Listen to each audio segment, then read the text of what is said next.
Сәлем достар, бүгін сіздермен керемет лайфхакпен бөлісемін. Мен өзім оны 3-4 жылдан бері қолданамын.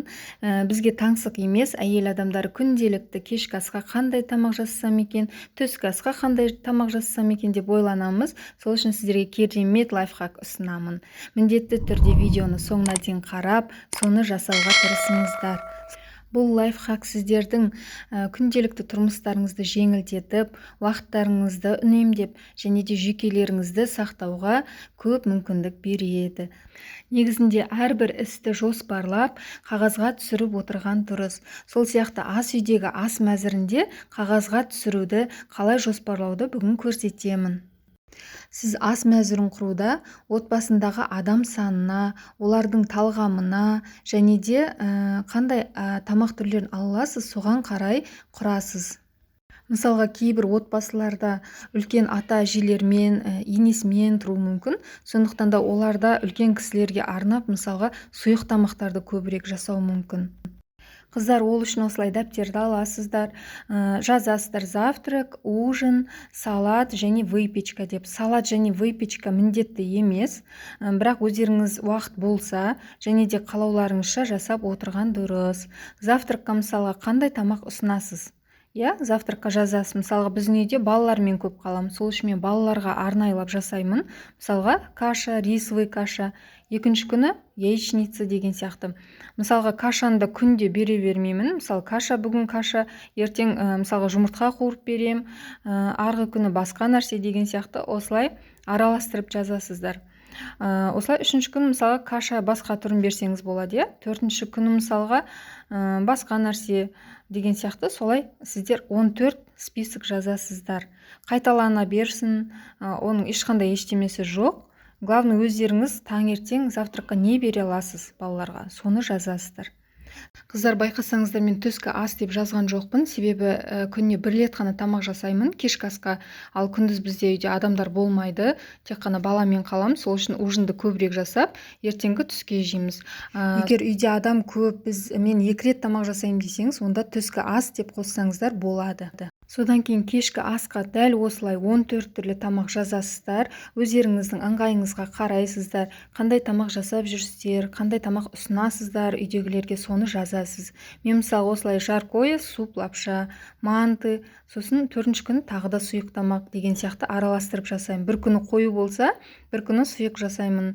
Сол үшін осылай жаздым. Осылай 14 түрлі тамақ жазасыздар. 14 түрлі болғанда қайталанса да болады.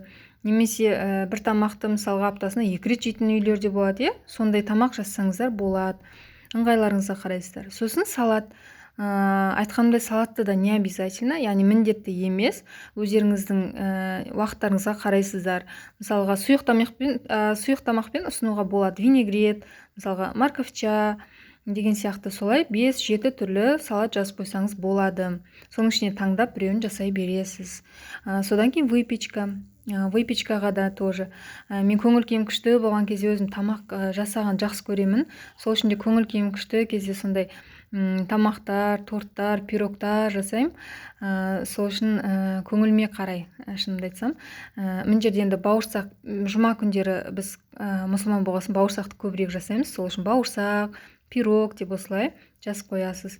Қыздар, енді осы жазған тізімге қарап, біз 1 айлық ас мәзірін құрамыз. Мінекей достар, мен 1 айлық ас мәзірін осылай түсірдім. 1-3 апта, және бағана сызасыздар да, ортасына 2-4 апта деп жазасыздар. Осылай бағанағы бөлген 14 түрлі дедім ғой, осыны жазып шығасыздар. Завтрак және ужинді осылай тізіп жазып шығыңыздар. Мен 7-ші күнді жазған жоқпын, өйткені демалыс күндері біз кейде демалып шығамыз. Үйде болсақ, мысалға, балаларға пицца жасап беру мүмкін деген сияқты. Сондай бос қалдырдым.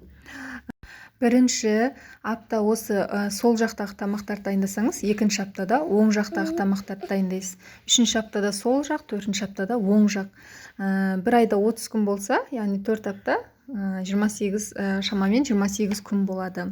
Ашеттегі 2 күнге сол жердегі тамақтарды қайталайсыздар. Менің мынау бұрыннан келе жатқан списогым біраз ескіріп қалыпты. Мен бүгін соны жаңаладым сіздерге түсіру барысында. Бұл жерде де дәл солай завтрак, ужин, және де салаттарды жазып шыққанмын. Және де менде уборкада да осылай жоспармен жасаймын. Оны келесі видеода көрсетемін. Егер осылай жазып, әдетке айналдырсаңыздар, өте жақсы лайфхак. Сіздер ас үйде қандай осындай лайфхактарыңыз бар, бұндайға қалай қарайсыздар, соны ойларыңызды комментарийға жаза өтіңіздер. Менің арнама міндетті түрде тіркеліңіздер. Алда қызықты видеолар болады. Көріскенше достар.